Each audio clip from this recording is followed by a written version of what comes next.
ესმა მე მაქვს ძალიან საინტერესო მოსაზრება კვოტებთან დაკავშირებით. ძალიან დიდია. შესაძლებლობები ფაქტობრივად უსაზღვრო. და თუნდაც ამ წამს შენს გვერდითა ოთახში შესაძლოა ძალიან საინტერესო ამბები ტრიალებდეს. არსებობს ხალხი, ვინც ამ ყველაფერში პირდაპირ მონაწილეობს და უბრალოდ ისე მოხდა, რომ შენ ჯერ მათ არ იცნობ. მე ესმა ვარ და ჩემი მთავარი მიზანია ყველაფერი საინტერესო, რაც შენამდე ჯერ არ მოსულა, განვიხილო და ახალი შესაძლებლობები დაგანახო.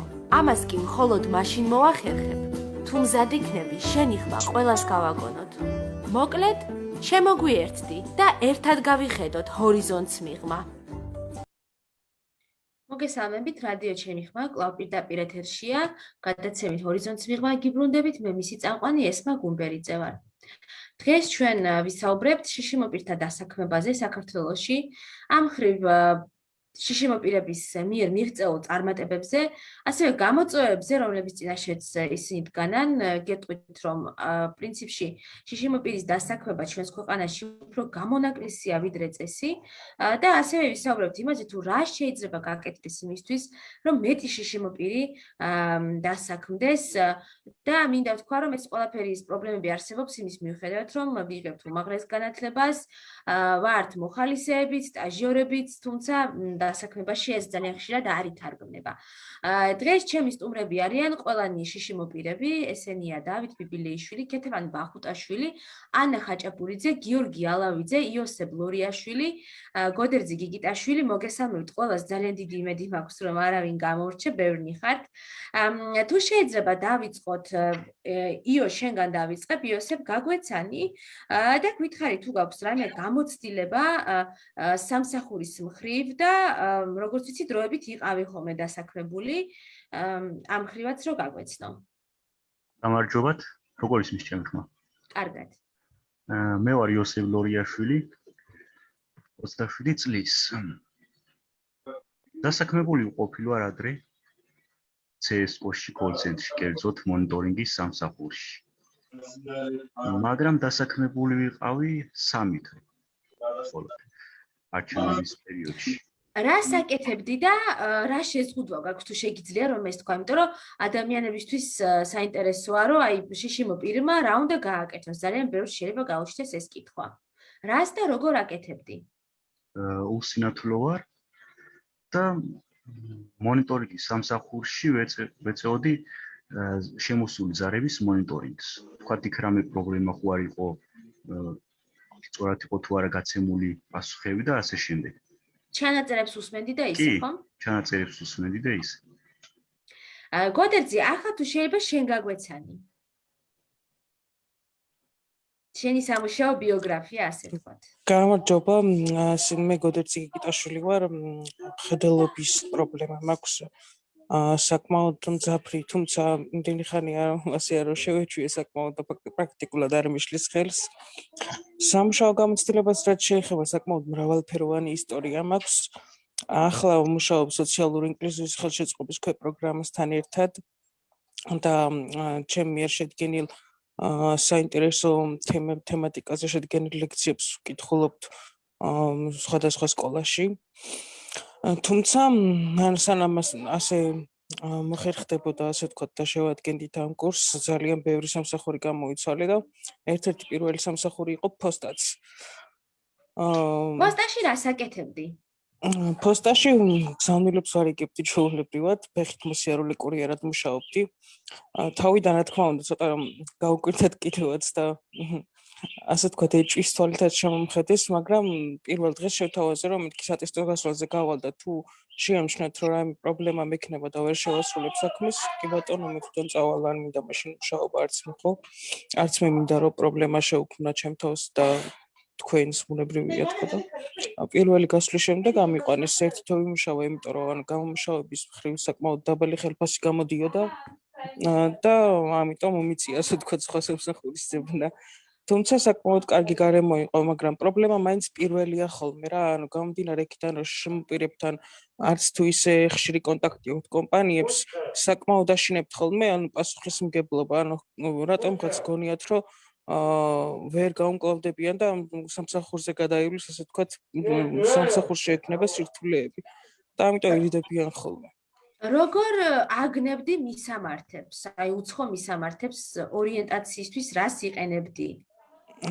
ორიენტაციისთვის ძალიან ადრეულ ასაკში გამომვითარდა ორიენტაციის უნარი, იმიტომ რომ რაიონში რო ცხოვრობდი, ბუნებრივია ფეხით გადავადგილდებოდი ხშირად და ისედაც თბილისშიც რო ჩამოვედი, ავტობუსების ნომრების გარჩევა არც გარჩევა არ არის ადვილი, მით უმეტეს ტაბლოზე ვერ ვკითხულობდი და მიწევდა ძირითადად ფეხით გადაადგილება და დამახსოვრებით, ვიმახსოვრებდი ყველა მოსახლეობის ქუჩას ძალიან იოლად, იმიტომ რომ მივეცი 7 წლების განმავლობაში. და მისამართები ქუჩები, ძალიან ბევრი მათგანი ისედაც ვიცოდი და თან რუკასთან ორიენტაცია არ მიჭირს ისედაც. თუ გავადიდებ, რა თქმა უნდა, იმ დონეზე რომ დავინახო და წავიკითხო საერთოდ ქუჩის სახელი. ლუპით დადიოდი. კი. რუკით მოვემზადებოდი, წინასწარ მარშრუტს შევადგენდი, კომპიუტერთან რომ წამეკითხე, იმიტომ რომ ტელეფონში საკმაოდ პატარა ეკრანია და მიჭირს დაახლოვან პროგრამასთან ვერ ვურთიერთობ კარგად. მით უმეტეს, იმიტომ რომ კურსასმენების გარეშე პრაქტიკულად შეუძლებელია ჩემი ტელეფონთან ურთიერთობა და მით უმეტეს პროგრამასთან და თან კურსასმენებიც არც თუ ისე მიზანშეწონილია ჩემთვის ხშირი გამოყენება და ამიტომ ვერ იდებოდი. ხო და ამიტომ წინასწარ მიწევდა მარშრუტის შედგენა. GPS-ით პოულობდი თქვათ მისამართს რუკით და ასე ადგენდი მარშრუტს. კი. ძალიან საინტერესო არის, თუ შეიძლება დათო შენი ჯერია, შენს გაგვეცანი, შენი სამუშაო ისტორიით და თავისი გამოწვევებით და წარმატებებით. პირველ რიგში მოგესალმებით, მივესალმებით ჩვენს მსმენელებს და მაყურებლებს. მე ვარ დავით ბიბილეიშვილი, შეზღუდული შესაძლებლობის მქონე პირთა უფლებათა აქტივისტი. ჩემი სამუშაო გამოცდილება სხვადასხვა კომპონენტს მოიცავს, როგორც მაგალითად როგორც ტრენერის არაფორმალური განათლების, ახალგაზრდული მუშაობის მიმართულებით, ასევე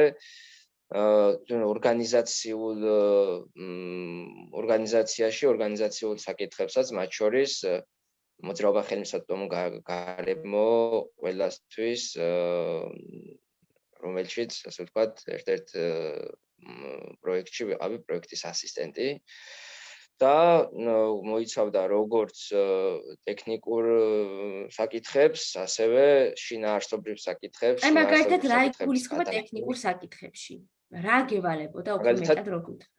ტექნიკურ საკითხებში იგულისხმება ის, რომ მაგალითად მონაწილეების ორგანიზება, მაგალითად ამ ორგანიზებისთვის მონაწილეთა შერჩევაში მონაწილეობის მიღება, მათთან დაკონტაქტება და ასე შემდეგ. რაც შეეხება შინაარსობრივ ნაწილს, ამაში იგულისხმება რაიმე საკითხის გადაჭრაში მოგვარება, ანგარიშის დაწერა და ასე შემდეგ. ხოლო რაც შეეხება ტრენინგებს, ჩვეულებრივად ტრენინგებს ვატარებდი და დღესაც შიგადაშიგ მიწევს ჩატარება ეს ადამიანის უფლებების მიმართულებით, შეზღუდული შესაძლებლობის მქონე პირთა საკითხებთან დაკავშირებულ საკითხებზე და ეს შეიძლება იყოს როგორც ანაზღაურებადი, ისე არანაზღაურებადი. ხო, მათ შორის იყო მოხალისეობრივი აქტივობებით, დანაშაულის პრევენციის ცენტრთან იყო თბილისის სკაი კლუბის ხელმძღვანელი ვიყავი 1 წლის განმავლობაში და განათლების სამინისტროს სოციალური ინკლუზიის ხელშეწყობის პროგრამასთან მოხალისეობრივად და შემდგომ თანამშრომლობ, მაგრამ ჩემი გამოცდილება რომ ეს ყველა პირველ რიგში ჩვენ უნდა გავიგოთ, ეს არის სისტემური სახელმწიფოსგან, ეს წარმოებული დათო შენი ხმა სამწუხაროდ წყდება, ცოტა ხანი მოდი შენი ხმა დათო ბოდიში წყდება, მოდი სხვა შემდგომში ჩვენ გადავალთ კიდევ ზუსტად ამ სისტემურ მიდგომებზე. ანა, შენ თუ შეგიძლია რომ გითხრა შენი გამოცდილება რა არის სამუშაო, ასევე განათლების მხრივაც მე არავისთვის არ მიკითხავს, თუმცა გეტყვით რომ მაგალითად გოდერძი ეხა იურიდიულ ფაკულტეტზე სწავლობს დათოს, იურიდიული აქვს დამთავრებული ბაკალავრიატად და შემდეგ უკვე მაგისტრატურაზეც ამ მიმართულებით სწავლობს. იოსებს ფსიქოლოგიური ფაკულტეტი აქვს დამთავრებული. თუ შეიძლება ანა შენზეც გითხარი, შენ ანა იურიდიული გაქვს. მოგესალმებით ყველას. მე ვარ ანა ხაჭაპურიძე, 24 წლის, ვარ მცირე მხედველი. დამთავრებული მაქვს ეს როგორც აღნიშნა იურიდიული ფაკულტეტი, ბაკალავრიატიც და მაგისტრატურაც. სამუშაო გამოცდილებასთან დაკავშირებით აღნიშნა, რომ მაქვს იურიდიული განხრით მცირე ხნიანი სამუშაო გამოცდილება 1 წლიანი, თუმცა მოხალისეობრივი, რა თქმა უნდა ძალიან საჭირო და საინტერესო საქმიანობა გავწიე. შეზღუდული მქონე პირთა ფასო იურიდიული კონსულტაციას ვახორციელებდი. ამჟამად ვარ 2 არასამთავრობო ორგანიზაციის დამფუძნებელი და ორივე არასამთავრობოს მიმართულებით ვცდილობ განვახორციელო რამდენიმე საინტერესო პროექტი და აქტივობები. და ზოგადად ვარ შეზღუდული მქონე პირთა აქტივისტი. აი ძალიან საინტერესო რაღაც თქვი, ბევრ რამეში იყავი ჩართული და ხარ დღემდე, თუმცა არ ქონია ანაზღაურებადი სამსახური, რაც სამწუხაროდ ჩვენს რეალობაში მოხალისეობრივი გამოცდილება სამწუხაროდ არ ითვლება სტაჟად. მაგალითად, შენ რომ მოინდომო, თქო, საჯარო სამსახურში მუშაობის დაწყება ან რაღაც სულ რომ, რა ვიცი, მთელი მსოფლიო ქონდეს გადაბრუნებული, შესაძლოა ეს არ ჩაგითვალონ, იმიტომ რომ თუ ეს არ იყო ანაზღაურებადი და ეს არ იყო რაღაც შრომითი ხელშეკრულებით და ასე შემდეგ.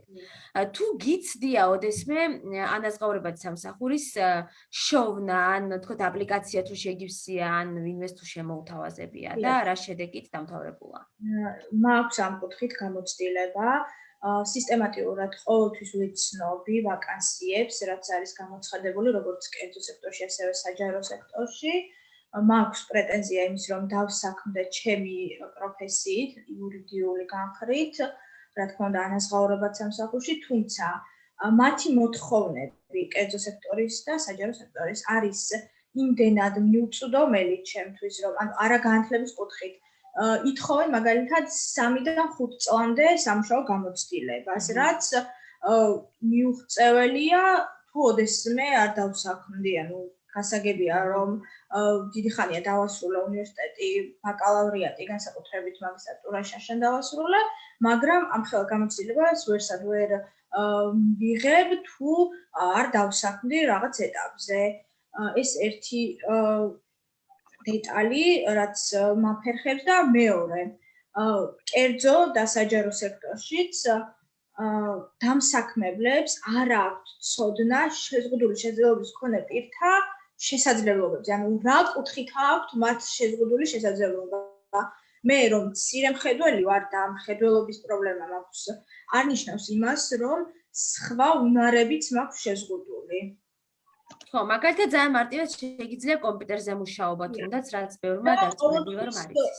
ეშინიათ გამოვიყენებს ამ სიტყვას უფრთხიან შშმ პირის დასაქმებას, რომ ვერ ხვდებიან, უხეშად ვიტყვი, რა შეგვიძლია შშმ პირებს, რომ უცხო ენას ვფლობთ, ერთ უცხო ენას ვფლობ, ინგლისური ვიცი საკმაოდ კარგად და ახლა მეორე ენას ვწავლობ რუსულს. ესეც იმიტომ რომ სხვათა შორის რამდენიმე ვაკანსიაში კაფიოდ იყო დაფიქსირებული რომ რუსული ენის ცოდნას ითხოვდნენ და გადავწყვიტე რომ აი ამ კომპონენტშიც დამეკმაყოფილებინა რახან ვერ ვაკმაყოფილებ სამუშაო გამოცდილების ვადის კომპონენტს დანარჩენი ყველა კომპონენტი დავითვისო რომ იქნებ აი ამ ერთი მხრივ რაღაცა ასე ვთქვათ იმის გამო რომ ვარ შშმ პირი მოხდეს რაღაც ანუ ხელშეწყობა რომ არ მომთხოვონ 3-5 წელი გამოცდილება და დანარჩენი სხვა კომპონენტის დაკმაყოფილების შემთხვევაში დავიწყო მუშაობა. ხო, რომ რაღაცით დააკომპენსირო. ქალბატონი ქეთევანი, თუ შეიძლება თქვენც რო გაგვეცნოთ და გითხრათ თქვენი ისტორია და თქვენ რა გამოწვევებს ხედავთ შიშიმოპირების დასაქმების კუთხით. მამე ჩემო კარგო, მოგესალმებით ყველას. მივესალმებით მსმენელს. მე ვარ ქეთევან ბახუტაშვილი 62 წლის. 45 წლის ასაკში გავხდი შეზღუდული შესაძლებლობის მქონე პირი. ანუ ტრამვის შემდეგ დავკარგე მოძრაობის უნარი და გადავაადგილდები ეტლით. ამიტომ მე კიდევ უფრო რთულ პირობებში ვარ აღმოჩენილი. დასაქმებით მას შემდეგ რაც სტატუსი მივიღე, რა თქმა უნდა, სამსახურით დავკარგე, რატომ სად მუშაობდით? რატომ განათლებით ვარ ექიმი და ამიტომ თან მაშინ მძიმე პერიოდი გავიარე 1 წელიწადი. ფაქტიურად საწოლს ვიყავი მიჯაჭვული და სამსახურით დავკარგე. მე როგორც შესაძლებელი შესაძლებლობის მქონე პირი დასაქმებაზე დასაქმება ეს არის საერთოდ უტოპია და ოცნების სფერო. მხოლოდ 2014 წელს ქუთაისში ვცხოვრობდი მაშინ და იქ განათლების და დასაქმების ცენტრი დაარსდა და მათი პროექტი იყო ასეთი შესაძლებელი შესაძლებლობის მქონე პირთა დასაქმების ხელშეწყობა და აი ამ პროექტის ფარგლებში ჯერ სტაჟირება გავიარე. ანუ შევიძინე ახალი პროფესია ელექტრონული ოპერატორის და შემდეგ დავსაქმდი 6 თვე მხოლოდ. ანაზღაურებადი იყო 150 ლარი იყო ხელფასი თვეში. და ეს იყო მხოლოდ 6 თვე. რა თქმა უნდა ეს არასაკმარისი და ჩემ პროექტისთვის თურმე ძალიან კარგი შედეგია, როცა ასაქმებს ვინმეს 6 თვის მანძილზე, მაგრამ ახლა ისე თითოეული ადამიანისთვის რა თქმა უნდა დიდი შეღავათი არაფერი არა. იმიტომ რომ მას შემდეგ ძალიან ბევრი მცდელობა მქონდა, ბევრ ორგანიზაციას მივმართე, ბევრს დაწესებულებას. და რას გეუბნებოდნენ? ერთი პრობლემა ის იყო, რომ უმეტესად მინდოდა სახლიდან გავუსვლათ სამუშაო, იმიტომ რომ მაშინ ქუთაისში ვცხოვრობდი ულიფტობინაში. ახლა კი ვცხოვრობ თბილისში, გადმოვედი მაგის გამო, რომ აქ ეგებ რამე უკეთესი პირობები მქონოდა და დავსაქმებულიყავი, მაგრამ აქაც ყველა კარები რატომღაც ჩარაზულია. არა მარტო როგორც შესაძლებელი შესაძლებლობის მქონე პირისათვის, ჩემთვის, არამედ ალბათ ასაკსაც უკვე თავისი მნიშვნელობა აქვს. და ასაკის გამოც ბევრ რამეზე უარს მეუბნებიან და საერთოდ ეს ძალიან მიშლის ხელს ასაკი. თუმცა გონებრივად და გულით და შემართებით თავს მანდამაც ასაკუნად არ მივიჩნევ მე თვითონ და კონკრეტულ კითხვას დაგისვამთ, აი თქვენ იყავით ექიმი, ხო? ანუ მუშაობდით საავადმყოფოში. რატომ აი თქვენი აზრით, რატომ არ შეიძლება რომ თქვენ თუნდაც რამე ადმინისტრაციულ პოზიციაზე დაინიშნოთ, აი რომელიმე დაშეთ საავადმყოფოში, თუ გიცდიათ რომ ასეთ ვაკანსიაზე შეგეცდოთ. მიცდია. და რა იყო შედეგი? რას გეუბნებიან? აბსოლუტურად თუ არ ყოფით, იმიტომ რომ ახლა უმეტესობა კერძო კლინიკებია და არავის არ ჭირდება არც ჩემი ასაკის ალბათ და არც საერთოდ თქვენ უთითებდით ხოლმე რომ შიშიმოპირი ხართ, ეგრევე უთითებდით? დიახ, რა თქმა უნდა, აბა. და რა პასუხს იღებდით? რა თქმა უნდა, უარყოფით. ანუ აი რას გეუბნებთ, რომ არ დაგასაქმებთ, იმიტომ რომ შიშიმოპირი ხართ? არა, დაპირ არ დასაქმება მას როგორ იტყვის, ვინ შეგკადრებს. ისეთი თავაზიანი უარი, თავაზიანასი ღიმილით გამოსტუმრება და ასე შემდეგ და ასე შემდეგ. და რა საბაბით, აი რას გეუბნებთ? აპლიკაციის არც განხილვა ალბათ. უბრალოდ გვერდზე გადადებენ ხოლმე ალბათ აპლიკაციას, როცა ღებულობენ ასეთ აპლიკაციებს. მე ასე ვფიქრობ. თუ აი ძალიან საინტერესო რაღაც ახსენეთ, რომ ესე რა გამოდის, რომ ახალგაზრდებს აი ანას ეუბნებიან, რომ ჯერ შენ არ გაქვს სამუშაო გამოცდილება, ხო, ბუნებრივი არ აქვს, იმიტომ რომ ფიზიკურად უნივერსიტეტი დაამთავრა და ეხლა უნდა რომ დაიწყოს, ხოლო ასაკონებს ეუბნებიან, რომ თქვენ უკვე ასაკონები ხართ და არ გვინდიხართ, ანუ ბოლო რა უნდა. ესმა ასაკონები ორჯერ უფრო მეტ წნეხში არიან. ვიდრე ახალგაზრდები. დღეს მე ძალიან მიხარია, რომ ახალგაზრდებს შიშიმოპირებს ასეთი ხელშეწყობა აქვთ, რომ მიიღონ განათლება და ეს ძალიან მნიშვნელოვანია ჩემი აზრით, მაგრამ აი მეორე პრობლემა და ამას არავინი არ განიხილავს. უკვე ასაკოვანი რო ადამიანი რო ხდება ჩვენ ქვეყანაში შეზღუდული შესაძლებლობის მქონე და ამ სტატუსი ენიჭება, აი იმათზე, რომელსაც უკვე ჩამოვა პროფესია აქვს, წლების გამოცდილება აქვს, სამუშაო სტაჟი აქვს, ყველაფერი, აი ამათთვის კიდე აბსოლუტურად ყველა კარები უფრო იხურება კიდე, მაგრამ საერთოდ ზოგადად სახელმწიფოში ხა დასაქმების მხრივ ძალიან დიდი პრობლემებია, ისედაც ვერ საქმდება ვერც ახალგაზრდა ვერც მოდი ამას ისე მივიტყვით, იმიტომ რომ დიახ, ზუსტად ეს არის, რომ ჩვენ ორმაგად და სამაგად უფრო მეტად ვიტყოდი და 10 მაგად უფრო ნაკლები შანსი გვაქვს დასაქმების და აქ ვინც, რა ვიცი, დღემდე, აი ხა აქამდე ვინც ისაუბრა, აბსოლუტურად ყველამ თქვა, რომ ქონდათ დროებითი სამუშაოები და არა მუდმივი. გიორგი, თუ თქვენ ჩვენთან ხაზზე ხართ, მინდა რომ თქვენც კითხოთ თქვენი გამოცდილება დასაქმების კუთხით და რა პრობლემებს ხედავთ ამ მიმართულებით.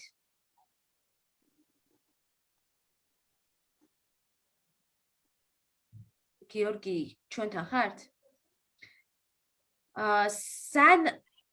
სანამ გიორგი კვლავ შემოგვიერთდება, მინდა დავსვა კითხვა თვით დასაქმებაზე, განსაკუთრებით იოსებს და გოდერძის მინდა ვკითხო, იმიტომ რომ ამ მიმართულებით რაღაც მცდელობები აქვთ, აი შემოქმედებითი კუთხით უნდათ რომ განვითარდნენ და ეძებენ გარკვეულწილად რაღაც ხელშეწყობას სახელმწიფოს მხრიდან, სხვადასხვა ადამიანების მხრიდან, რომ იმიტომ რომ ძალიან ხშირად გვეუბნება ჩვენ სისტემა, რომ უკაცრავად ჩვენ ვერ გასაქმებთ, აი თვით დასაქმება როგორმე ამაზე იფიქრეთ, რომ თქვენ ან ბიზნესი გააკეთოთ თქვენი, ან რაღაცა.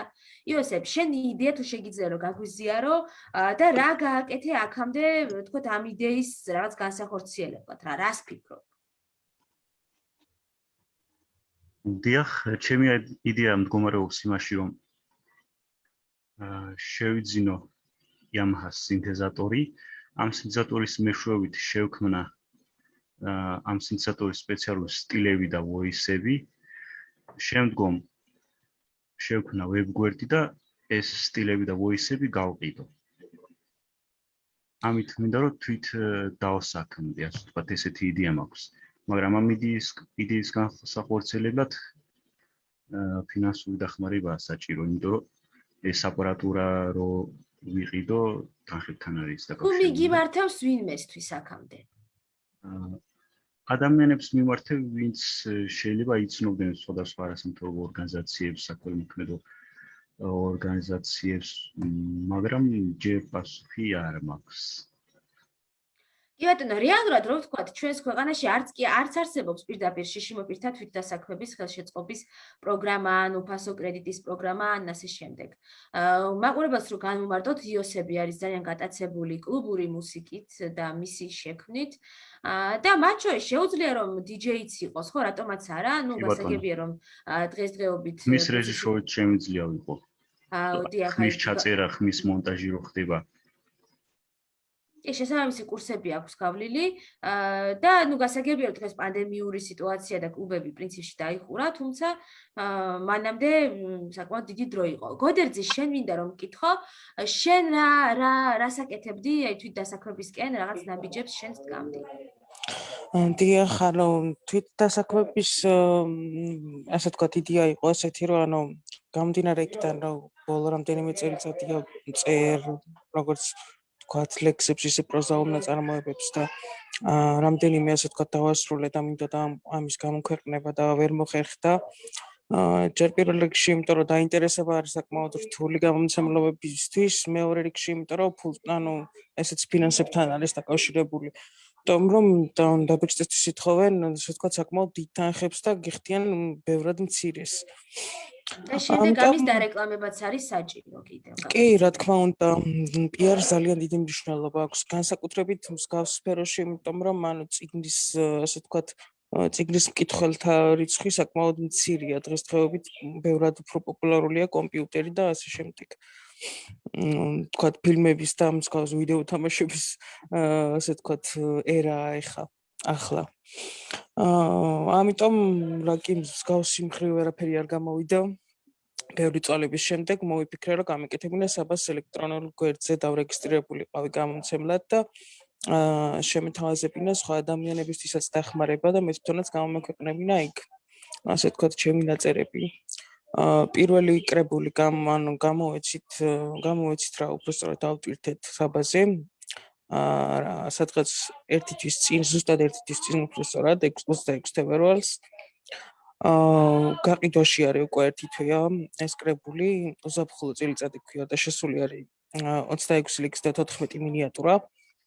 და საკმაოდ დიდი ნახვებით დააგროვა ამ ერთი თვის განმავლობაში 750 დაახლოებით. და გაყიდვები გაიყიდება? ანუ გაყიდვების სანახავად საჭირო არის გვერდის განახლება, რაც საბას ჯერ არ გაუკეთებია სამწუხაროდ იმის მერე რაც მე ავტვირთე ეს კრებული და ამიტომ ჯერჯერობით არ ვიცი. ეს თუ რო შეგიძლია რომ აგვიხსნა. ანუ ეს არ არის საკუთრებ საბას მიერ გამოცემული წიგნები, ეს არის შეგიძლია რომ დარეგისტრირდეს ნებისმიერ ადამიანს და თვითონ თავისი წიგნი ან სხვისი ააწყოს, აი რო გითხრა მექანიზმი. დიახ, ანუ ესე არის რეალურად, რომ ანუ შეგიძლია დარეგისტრირდე გამომცემლად ნებისმიერ ადამიანს შეუძლია მაგის გაკეთება, შემდეგ TBC ბანკში მივიდეს და ანგარიში გააკეთოს, რომ მიუერთოს საბას გვერდი და ნუ შემდეგ რა თქმა უნდა არის საჭირო აწყობა საბას გვერდზე. რაც საკმაოდ შრომატევადიც არის და ჭირდება რედაქტირების უნარებით. რაც ბევრს არ აქვს. ამიტომ ანუ არც ისე იოლი არა რედაქტირების თანხაც კი არც ისე იაფი არ ჩდება. ამიტომ რამდენიმე ადამიანთან ერთად შევკარი პატარა ჯგუფი და ვცდილობთ რომ დავეხმაროთ ყველას, ვისაც უნდა ასე ვთქვათ, რომ მისი ნაწერები გააცნოს, ვთქვათ, პირველ რიგში ქართულ მკითხველს და საბას გამოყენებლები ძირითადად არიან ემიგრანტები, ეს ძალიან საინტერესო ფაქტორი არის. იმიტომ რომ ბუნებრივია იქ საზღვარგარეთ ქართულენოვანი ბიბლიოთეკა იშვიათად მოიპოვება სადმე. და შესაბამისად, ანუ მათთვისაც ძალიან მნიშვნელოვანია, რომ შესაძლებლობა გქონდეთ, რომ გაეცნონ თანამედროვე ქართულ მწერლობას. ხო, დაასრულე? კი. ანა, შენც რაღაც იდეებზე მესაუბრებოდი, რაც მცირე ბიზნესის მაგვარი წამოწყება, ამაზეც თუ შეგიძლია რო გითხრა და რა გამოწვევის წინაშე დგახარ? ბატონო, მეგობრებთან ერთად დავიწყე მცირე ბიზნესი, ვამზადებთ დაპრინტულ ჩანთებს, ხოლო არა ჩვენი ხელით, სხვა ადამიანები ვიმზადებენ და შემდგომ ამის რეალიზაციას ვახდენთ ჩვენ. გვაქვს ონლაინ პეიჯი და ონლაინ მაღაზია პეიჯი და ასევე Facebook გვერდი და ამის საშუალებით ხდება ჩანთების რეალიზაცია. იმის გამო რომ არ მომხდარიყო თავიდან დიდი თანხის ჩადება, არ დაგჭირებოდა დავიწყეთ მხოლოდ ჩანთებით და შემდგომ ვაპირებთ სხვა ნივთების შემატებასაც გააჩნია როგორც წავა გაყიდვები, ასე ვთქვათ, როგორ რა დოზით იქნება გაყიდვები, თანხა როგორ შემოვა. წარმატებები მინდა გისურვოთ. გიორგი, იმედი მაქვს რომ შემოგვიერთდით. თქვენ ვერ გაგეცანით აქამდე. თუ შეგიძლიათ რომ თქვენი გამოცდილება გითხრათ დასაქმების კუთხითაც, ასევე აქტივისტური კუთხითაც დასაქმებაში რა პრობლემებს ხედავთ შიშიმოპირთა დასაქმების კუთხით? ეს როგორც ჩანს გიორგის რაღაც ტექნიკური პრობლემა ჰქონდა და ამიტომ დაგვტოვა და შენ გავაგრძელოთ. მაშინ სანამ გიორგი თუ შეძლებს რომ შემოგვიერთდეს, თუ გისარგებლიათ ვინმეს, ალბათ იცით რომ შიშიმოპირები თავისუფლებიან საშემოსავლო გადასახადისგან. თუ გისარგებლიათ ამ და თუ გათავისუფლებულ ხართ, როგორ ახერხებთ ამას? აი იოსებს მინდა ვკითხო პირველ რიგში. როდესაც CSGO-ში უმუშაობდი 3 თვით, ვიყავი განთავისუფლებული საშემოსავლო გადასახადისგან. გოდერძი? დიახ, ანუ მისარგებლია საკმაოდ ხშირადაც და სამსახურის ცვლასთან ერთად პრობლემურიც არის რაღაც მომენტში, იმიტომ რომ ანუ მჭირდება მიხვიდე ძველ სამსახურში, აიღო ცნობა რომ იქ აღარ მუშაობ, შემდეგ ეს ცნობა მიიტანო საშემოსავლოში და თავიდან აიღო ცნობა რომ ასე ვთქვათ აღარ დაგეპიკროს საშემოსავლო 20% და ნუ საკმაოდ ხშირად სარგებლობ ხოლმე. ხო, აი ეს არის ძალიან რთული მომენტი იმის გათვალისწინებით, რომ შიშიმო პირთა უმრავლესობა და ყველამ აი ახლა ამ გადაცემაში ვინც კი დაასახელა რომ მუშაობდა, ყველა მუშაობს დროებით სამსახურებში. ეს არის ძალიან რთული პროცედურა, რომ ხო აი ზუსტად გოდერძიმ რაც თქვა, რომ წინა დამსაქმებლისგან უნდა წამოიღოთ ცნობა, სხვა მიუტანო საშემოსავლო შემოსავლების სამსახურში, რომ მე იმათ უნდა გაგიმზადონ ცნობა, რომ ახალ დამსაქმებელს მიუტანო, რომ შენ უკვე სხვაგან, ესე ვთქვათ, არ ხარ დასაქმებული და ამ შეღავათით არ სარგებლობ და ამ ახალ დამსაქმებელს შეუძლია რომ არ დაგიკავოს საშემოსავლო. ეს არის ძალიან რთული პროცედურა, მით უმეტეს როცა წელიწადში 5-6 დამსაქმებელს იცვლი, მეც მაგალითად ჩემი დასაქმება არის, რომ შეიძლება ერთხელ ლექცია ჩამატარებინოს ვიღაცამ და ამაში 100 ლარი გადამიხადოს და ყოველ ჯერზე ამის გაკეთება არის ძალიან რთული და მე წლის ბოლოს ვიბრუნებ ხოლმე ამ თანხას, ანუ მირჩევნია რომ დამებეგროს იმ წუთას, ვიდრე ეს საბუთები ვატარო და შემდეგ უკვე წლის ბოლოს შევიტანო შემოსავლების სამსახურში მოთხოვნა და დავიბრუნო თანხა. თუმცა ესეც ძალიან რთული პროცედურაა, იმიტომ რომ ამ დეკლარაციების შევსებაში ოპერატორები უკვე აღარ გვეხმარებიან და ამბობენ რომ ჩვენ თურმე ბუღალტრები უნდა დავიქირავოთ ინდივიდმა შიშიმო პირებმა, ვის შეიძლება სიტყვაზე 400-300 ლარის დაბრუნებაზე ქონდეს ლაპარაკი და შეიძლება ჩვენ ბუღალტრები უნდა დავიქირავოთ თურმე როგორც დიდმა შეპესეებმა, იმისთვის რომ ეს რაღაცა პრობლემები გავმართოთ. ასევე მინდა კითხო დათოს, შენ თუ გისარგებლია ამ შეღავათით ოდესმე? კი, მეც მისარგებლია და ორივე მეთოდს მიმართავ ხოლმე, მაგალითად, როდესაც მაქვს ასე ვთქვათ, მაგალითად, როდესაც 6 თვიანი, ასე 1 წლიანი სამსახური მქონია, მაგ შემთხვევაში გამომიყენებია აი, როდესაც მიიტან ცნობას და პარალელურად, როდესაც სხვადასხვა ორგანიზაციების ან მოწვევით მიწევს ხოლმე მეც ასევე ლექციების ჩატარება, მეც იქედან უკვე წლის ბოლოს ერთიანად ვიბრუნებ ხოლმე და ანუ ორივე მას ვიყენებ, ასე ვთქვათ, მეთოდს. ახლა მინდა ვიკითხო თქვენთან როგორ უყურებთ სხვადასხვა მეთოდებს იყენებს სხვადასხვა ქვეყანა იმისთვის რომ შიშიმო პირთა დასაქმებას შეუწყოს ხელი. მაგალითად ზოგ ქვეყანაში რაღაც ერთი სფერო არის თითოეული თქო შიშიმო პირის რაღაცა კატეგორიისთვის განკუთვნილი. მაგალითად ზოგან არის რომ უსინათლოებს ასაქმებენ ხოლმე აქტიურად სატელეფონო ოპერატორებად, რომ აი სატელეფონო კონსულტაციები გასცენ. ზოგან არის რომ მაგალითად მასაჟისტების ადგილები არის პრიორიტეტულად უსინათლოებისთვის დატოვებული და ასე შემდეგ.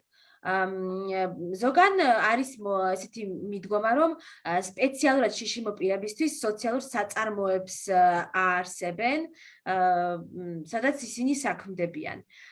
ასევე არის ქვეყნები, სადაც დაწესებულია რომ თუ დამსაქმებელს ყავს 25-ზე ან 50-ზე მეტი დასაქმებული, თქვით ყოველ 25-50 დასაქმებულზე ის ვალდებულია რომ ამდენი რაღაც თქო 3 ან 4 ან 2 შიშიმო პირი დაასაქმოს. როგორ უყურებთ თქვენ აი ამ მეთოდებიდან რომელს უფრო ანიჭებთ თქვენი აზრით უპირატესობას და როგორ უყურებთ აი სავალდებულო კვოტირებას, რაც მე ბოლოს ვახსენე და თუ ამას ამ კვოტას თქო დამსაქმებლები არ ასრულებენ, მათ ძალიან ბევრ ქვეყანაში ეკისრებათ გარკვეული ტიპის ჯარიმები. ქალტონ ქეთევან, თქვენგან მინდა დავიწყოთ თქვენი აზრი პირველ რიგში. კი, მადლობასა. ჩემი აზრი ასეთია ესმა. მე გავეცანი ბელგიის საკანონმდებლო ბაზას ამ მხრივ და ძალიან მომეწონა იქ რამდენიმე მინდა რომ აქ გავაჟღერო ახლა. პირველი თურმე ბელგიაში ესე იგი კვოტირებაც არის რომ საწარმოები ვალდებულია დაასაქმონ, მაგრამ საწარმოებს ეძლევათ თვითონ საგადასახადო შეღავათები თუ კი მათ ყავთ დასაქმებული შეძლებული შესაძლებლობის მქონე პირები. ანუ ამითი საწარმო დაინტერესებულია რომ მან დაასაქმოს შიშიმო პირი, ოღონდ მიიღებს სამაგიეროდ იცის შეღავათი გაუკეთება საგადასახადოს მხრივ. და ეს ამას ძალიან კარგი შედეგებიც გამოუხია. მეორე არის რა თქმა უნდა საწარმოები ახლა სადაც არ შეიძლება ხო ფიზიკურად შიშმომპირის დასაქმება, მაგალითად ქიმიურ საწარმოებში, სადღაც საავტომობილო მრეწველობაში და ასე შემდეგ. აი ასეთი საწარმოები თურმე იხდიან სპეციალურად შექმნილ ფონდში იხდიან თანხებს. და ეს თანხები შემდეგ თანაბრად ნაწილდება შიშმომპირებზე. თუ საწარმოს მხრიდან დაინტერესება იქნება და ამას ეს სახელმწიფო უნდა უზრუნველყოს, ჩემი აზრით, დასაქმების რიცხვი გაიზრდება მაშინ ქვეყანაში, ჩვენს ქვეყანაში მათ შორისაც. დათო, თქვენ რა სიტყვით კოტირებაზე? მე პირველ რიგში დავიწყებ იმით სიტყვას, რომ ჩვენ ქვეყანაში რაც ხდება, ეს არის უდიდესი ტრაგედია და უდიდესი საშინელება, რაც ამ კუთხით ხდება. პირველ რიგში ის ხდება, რაც ქალბატონმა ქეთევანმა თქვა, რომ ის არის პროფესიით ექიმი, მიიღო განათლება ამ კუთხით უამრავი წელი. ეს პროფესია არის ერთ-ერთი მნიშვნელოვანი პროფესია კაცობრიობაში, კაცობრიობის ისტორიაში, პლანეტაზე ყველგან ექიმი არის, ასე ვთქვათ, მოთხოვნადი, საჭირო და ასე შემდეგ და ეს ადამიანური რესურსი ასე საშინლად იკარგება და ანუ არ ხდება ამ ადამიანის რესურსების და უნარების სახელმწიფოს მხრიდან დაფასება და გამოყენება კარგი გაგებით. ეს არის უდიდესი ტრაგედია, როდესაც ადამიანს აქვს პროფესია და მას უწევს ახალი პროფესიის რაღაც შეძენა, რაღაც ათვისება, რომ ასე ვთქვათ, გადამზადდეს და ანუ ის რაც მრავალწლიანი შრომა არის ადამიანის მხრიდან ჩადებული ამ პროფესიაში, ეს ამ პროფესიის ასე ვთქვათ, დაკარგვა რაც ჩემი აზრით არის გაუგებარი. რატო არის გაუგებარი? ექიმი ადამიანს შეუძლია თავისუფლად ეტლისტმოსარგებლე ადამიანი იყოს ექიმად დასაქმებული, თუ მას ექნება სათანადო ხელშეწყობა. მათ შორის კლინიკებშიც თვითონ პაციენტის, როგორც პაციენტი ეტლისტმოსარგებლე ხშირად შესაძლებელია იყოს კლინიკაში და მისთვისაც ხომ უნდა იყოს მისაწვდომი გარემო და ამავდროულად რატო არ შეიძლება როგორც დასაქმებულისთვის იყოს გარემო. ნუ ეს ცალკე თემაა, რომ მაგალითად მათ შორის შენც ეს იღებდი მონაწილეობას ჯანდაცვის მისაწვდომობასთან მიმართებით და 16 წამყვანი კლინიკა იყო შესწავლილი და იქნა შესწავლილი და არც ერთში არ იყო სტანდარტები გათვალისწინებული შეზღუდული შესაძლებლობის მქონე პირთა მისაწვდომობის თვალსაზრისით, მაგრამ ეს შორს წაგვიყვანს. რაც შეეხება შეზღუდული შესაძლებლობის მქონე პირთა დასაქმების სისტემატიზაციას, ეს უნდა იყოს სისტემური და არა ის, რომ დღეს მათ შორის, როდესაც სახელმწიფო არის ერთ-ერთი ყველაზე დიდი დამსაქმებელი ქვეყნის მოსახლეობის მოსახლეობის 1/13 არის დასაქმებული, მხოლოდ რამდენიმე ასეული ადამიანი არის შეზღუდული შესაძლებლობის პირი, საშუალო და მაღალ რგოლში ნაკლებად გვხვდება. ეს არის სახელმწიფოს მხრიდან შეზღუდული შესაძლებლობის მქონე პირთა უფლების უგულებობა. რაც შეეხება მეორეს მხრივ, კერძო კომპანიების მხრიდან ჩვენთან რომ ჩვენ დელეგირებული არის რომ doing business ვართ მოწინავე ფიერ და ჩვენთან ადამიანის მოხალისეების არ არის დაკმაყოფილებული სახელმწიფოს მხრიდან საკანონმდებლო რეგულაციების კუთხით გამოვა არც განთქმაში რომ კაპიტალისტ ადამიანზე, კერძო კაპიტალზე მინდობილი. ყველა ცივილიზებულ ქვეყანაში შრომითი უფლებები, შრომის კოდექსებში და ასე შემდეგ ასახულია შრომელთა კლასის ინტერესები. შრომის კოდექსი სწორედ შრომელთა კლასის დასაცავათაა შექმნილი და ქვეყანაში წარმოებელი, ასე ვთქვათ, წარმოების უდიდესი უდიდესი პროცესი მოდის, წარმოების პროცესი მოდის სწორედ შრომელთა კლასზე. და შრომელთა კლასი ქმნის სწორედ იმ დოვლათს, შემდეგ რამდენიმე 1000 და რამდენიმე პროცენტი ადამიანებისა იყენებენ და ასე ვთქვათ მიდის რამდენიმე მოსახლეობის რამდენიმე პროცენტში ასე ვთქვათ წყალებში ჯიბეში. დათო, გასაგებია შენი ხმა უკვე რატომღაც ძალიან ცუდად ისმის, მოდი სხვებსაც მინდა მკითხვა. იოსებ, შენ როგორ ფიქრობ, აი ესე დამსაქმებლების დავალდებულება ხომ არ იქნებოდა გამოსავალი იმისთვის, რომ რეალურად აი ეს სირცხვილეს შიშები პასუხისგებლობის აღების პრობლემა რომ აღარ იდგეს? დიახ, ვფიქრობ, რომ კარგი იქნება თუ სავალდებულო იქნება დამსაქმებლისთვის შემოიღებენ კვოტირებას. თუმცა ასევე კარგი იქნება თუ დამსაქმებლისთვისაც ეს სტიმულად იქნება, რომ თქვა თუ შშმ-ის დაასაქმებს, მისთვისაც რაღაც სარგებელი იქნება. თქვა ძალიან ქალბატონმა ქეთევანმა რო ახსენა, ბელგიაში შეღავათები აქვთო დამსაქმებლებს, რომლებიც ასაქმებენ შშმ-პირებს.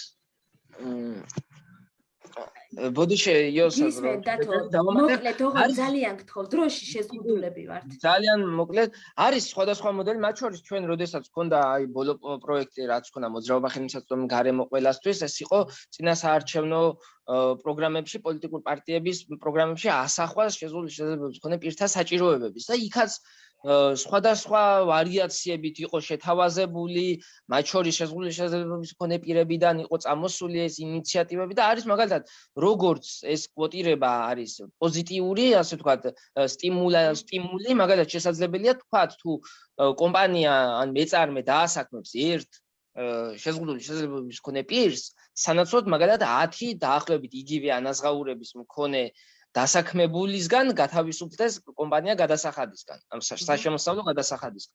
ესეც არის და არის მაგალითად, როდესაც პირდაპირ არის ვალდებულება და ამ ვალდებულების შეუსრულების შემთხვევაში ჯარიმდება კომპანია და ეს სწორედ იმ ფონდში ირიცხება.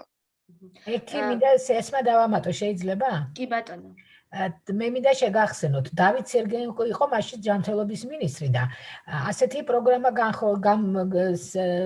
დაანონსდა, რომ ის ვინც დაასაქმებდა შშმ პირს, ის საწარმო ღებულობდა 450 ლარს თითოეულ დასაქმებულზე. სახელმწიფო ბიუჯეტიდან. მაშინვე ეს არასწორად მივიჩნია, იმიტომ რომ 450 ლარი არცეთ დასაქმებულ შშმ პირს ხელფასის სახით არ ეძლეოდა და დაწესებულებას რატო ადგენდა სახელმწიფო, ეს ვერ გავიგე. ეს ერთი და მეორე არ გამოცხადებულა მერე შედეგი რა მოყვა ამას, რამდენმა საწარმომ მიიღო მონაწილეობა, რამდენი დასაქმდა, რამდენს გადაუხადეს ფული. მე ერთი შემთხვევა ვიცი, როცა ეს ფული დაწესებულებამ ვერ მიიღო. შეპირებული ფული. ამის ყველაზე ისი უარყოფითი ასპექტი ისიც იყო, რომ ეს იყო დროებითი, ანუ თუ სწორად მახსოვს 6 წლის განმავლობაში ხდებოდა და შემდგომ ასე ვთქვათ ეს ამ პროგრამის მდგრადობა, ასე ვთქვათ, არ იყო. ამ პროექტს არ ქონდა მდგრადობა. თავიდანვე მცდარი იყო ეს პროექტი. არ შეიძლება ასე ბატონო, გეტყვით, შეიძლება უკაცრავ დროში ვარ ძალიან შეზღუდულები. ეს იყო სუბსიდირება, რაც ნიშნავდა, რომ ანუ ხელფასის ნახევარს უხდიდა სახელმწიფო შშმ დასაქმებულს. 450 ლარის ფარგლებში, ანუ თუ თქვა შშმ პირს ქონდა 900 ლარი ხელფასი, ამ შემთხვევაში 6 თვის განმავლობაში სახელმწიფო 450 ლარს უხდიდა და დამსაქმებელი 450 ლარს. ხო, ვინმე ასეთი დასაქმდა, ხო და თუ უფრო ნაკლები ქონდა, შესაბამისად ნაკლებს უხდიდა. ამ პროგრამის ყველაზე დიდი მინუსი იყო სამწუხაროდ შედეგები დაიდო ძალიან სავალალო, იმიტომ რომ ეს იყო ზუსტადაც რომ აი 6 თვის შემდეგ რაც ეს სუბსიდირების ვადა რო ამოიწურებოდა ხოლმე, ის შშმ პირი ეგრევე კარგავდა ხოლმე იმ სამსახურს. ამან ვერ უზრუნველყო, რაც ვიცით იმ მონაცემებს, ვერ უზრუნველყო შშმ პირების მდგრადი დასაქმება. შეიძლება 1-2 ადამიანი კი, მაგრამ არასწორი მიდგომა იყო ჩემი. კი ბატონო, ანუ ჩვენ დავინახეთ, რომ სუბსიდირებამ რეალურად ვერ გაამართლა ამ მიმართულებით. გოდერძი, შენ რას ფიქრობ, რამდენად საჭიროა ესეთი ტიპის კვოტირება? კი ბატონო, მოგახსენებთ ჩემ აზრს ახლავე. ანუ მე ვფიქრობ, რომ კვოტირება რაღაც მხრივ, რა თქმა უნდა, ახალისებს შემოპირების დასაქმებას, იმიტომ რომ დაჯარიმება არავის არ აწყობს, ბუნებრივია, მაგრამ შეიძლება ნეგატიური მხარეც წამოიჭრას, იმიტომ რომ ჩვენ ქვეყანაში, როგორც ვიცით, ნებადართული არის გაფორმების გარეშე მუშაობაც. როგორ? შესაბამისად, ანუ რის გარეშე? კი, გაფორმების გარეშე ნებადართულია. აჰა. ბევრი ადამიანი მუშაობს კონტრაქტების გარეშე. ანუ ზუსტად ამ ადამიანებმა COVID პანდემიის დროს ვერანაირი შეღავათი ვერ მიიღეს და ძალიან ბევრი ადამიანი ვიცი, ვინც ყველანაირი სახსრის გარეშე დარჩა ამ მთელი ერთი წლის განმავლობაში და წარმოიდგინეთ რა საშინელებაა და როგორ გაიზრდება ამ დროს, ასე ვთქვათ, ხელშეკრულების გარეშე დასაქმებული პირთა რაოდენობა, რომ თავი არიდონ, ასე ვთქვათ, შეშმოპირების დასაქმებას. ნუ ბუნებრივია, რომ არ უნდათ, იმიტომ რომ ეშინიათი, იმიტომ რომ არ აქვთ გამოცდილება და კვოტირების პლუსი ისაა, რომ გამოცდილებას დააგროვებენ შეშმოპირებთან ურთიერთობის. კი, ნამდვილად. და ეგ რა ვიცი, ძალიან მნიშვნელოვანიც არის ამ მხრივ. თუმცა არის ბევრი გამოსავალი, რაც მართლა დაასაქმებდა შემოპირებს, თუმდაც თქვათ, ანუ საშემოსავლო გადასახადის შემცირება. ანუ რა თქმა უნდა, მოხსნა, იმიტომ არის აბსურდული, რომ ჩვენი ქვეყნის ეკონომიკა ისედაც ძალიან დასუსტებული არის, განსაკუთრებით ამ პანდემიის შემდეგ, ფაქტობრივად არ ნისიაზე ვცხოვრობთ. ანუ დამსაქმებლისთვის საგადასახადო რაღაც შეღავათს გულისხმობ შენ. აქვე მინდა განმარტო შრომის კოდექსის მიხედვით, სამ თვეზე მეტი ხნით თუ იდება შრომითი ხელშეკრულება, ის აუცილებლად წერილობითი ფორმით უნდა გაფორმდეს. ამიტომ ის რომ ხელშეკრულების გარეშე და გაფორმების გარეშე დასაქმება ჩვენ ქვეყანაში არის დაშვებული, პრაქტიკულად არ არის დაშვებული, ეს არის კანონდარღვევა, თუმცა ძალიან ბევრი ადამიანი ამაზე სამწუხაროდ მიდის და ამაზე ხმას არ იღებს და არ მოითხოვს დამსაქმებლისგან შრომითი ხელშეკრულების გაფორმებას 3 თვის თავზე. კი და ანუ კიდე ერთსაც დავამატებ ბოდიშ შეგაწყვეტინე, ანუ ჩვენთან ჩვენ ქვეყანაში სამწუხაროდ შეშმოპირებისთვის თუნდაც პირობების შექმნა არის ხოლმე ძალიან ფასადური ქმედება. რამდენიმე თვის წინ ნახე ვიდეო, რომ ერთი ადამიანი იღებდა ადგილს, სადაც არის ეთნიკმოსარგებლისათვის გასავლელი კიბის გვერდით. და არის რა თქმა უნდა სერიოზული ზიგზაგებით, სადღაც 5 მეტრის გასავლელად ჭირდება 30 მეტრის გავლა ეთნიკმოსარგებლეს და ამ დროს ამ კიბის გვერდით არის ჩვეულებრივი გასავლელი, სრულიად თქვათ დამატებითი წვალების გარეშე შეეძლო ისედაც გავლა. ანუ ამით იმის თქმა მინდა, რომ ქვეყანაში სახელმწიფოს კიდევ არ ისმის ჯერ რა მნიშვნელობისა არის მსგავსი პირობების შექმნა და კიდევ ვერ გაუაზრებია როგორი სახით უნდა გააკეთოს ეს.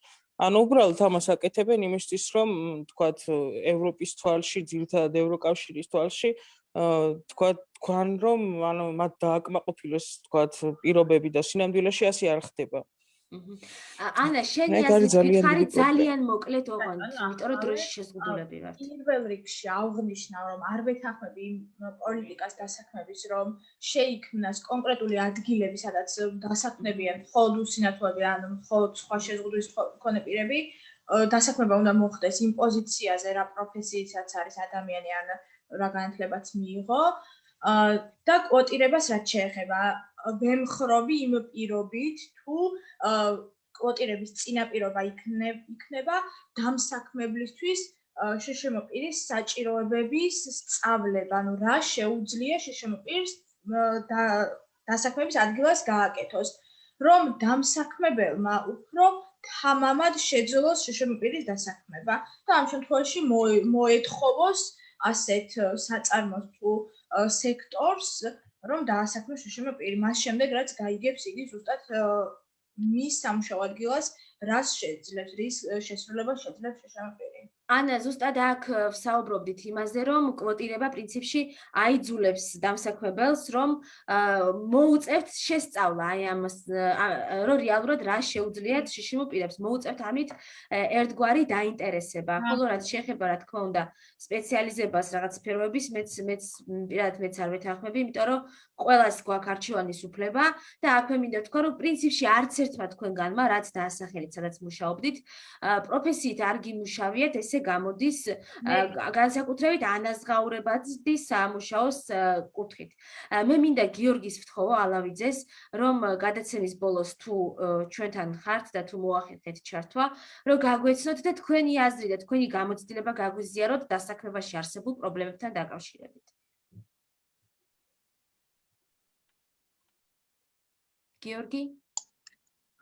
ესმა გიორგი ჩვენთან არ იმყოფება ახლა და მაშინ ბოლოს კითხავთ, ხომ არ იყო Facebook-ზე ჩვენ მოგეხსენებათ ლაივში ვართ და შესაბამისად არსებობს შესაძლებლობა, რომ კომენტარებშიც დაიწეროს კითხვები.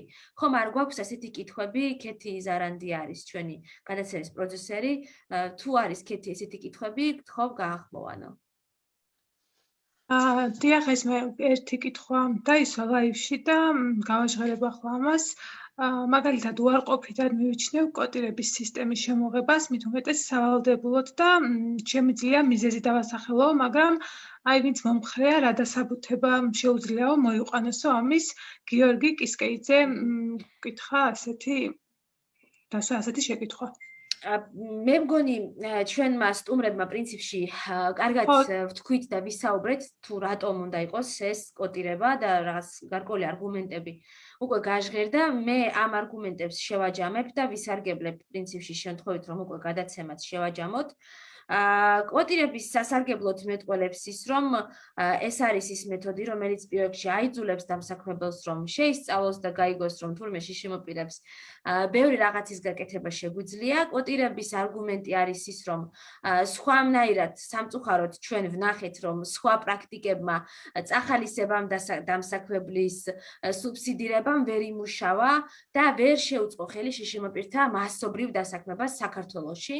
ეს არის მეორე არგუმენტი, ხოლო მესამე ის, რომ უფრო მეტი ადამიანი გამოვა ჩრდილიდან და აღიარებს ალბათ და იქნება მზად რომ თქვას, რომ არის შეზღუდული შესაძლებლობის მქონე პირი. მით უმეტეს, რომ ჩვენ კიდევ ერთი რამის საპირწონე იქნება, მე აქვე დავამატებ კოტირება, იმისა, რომ ჩვენ რაც გვიწერია ჩვენ სტატუსის დამადასტურებელ დოკუმენტებში, კერძოდ კი მკვეთრად გამოხატული შიშიმ პირებს, სტატუსის მქონე ადამიანებს უწერიათ, რომ ვართ შრომის უუნაროები, მნიშვნელოვნად გამოხატული შეზღუდული შესაძლებლობის მქონე პირებს უწერიათ, რომ მხოლოდ სახლის პირობებში შეუძლიათ მუშაობა.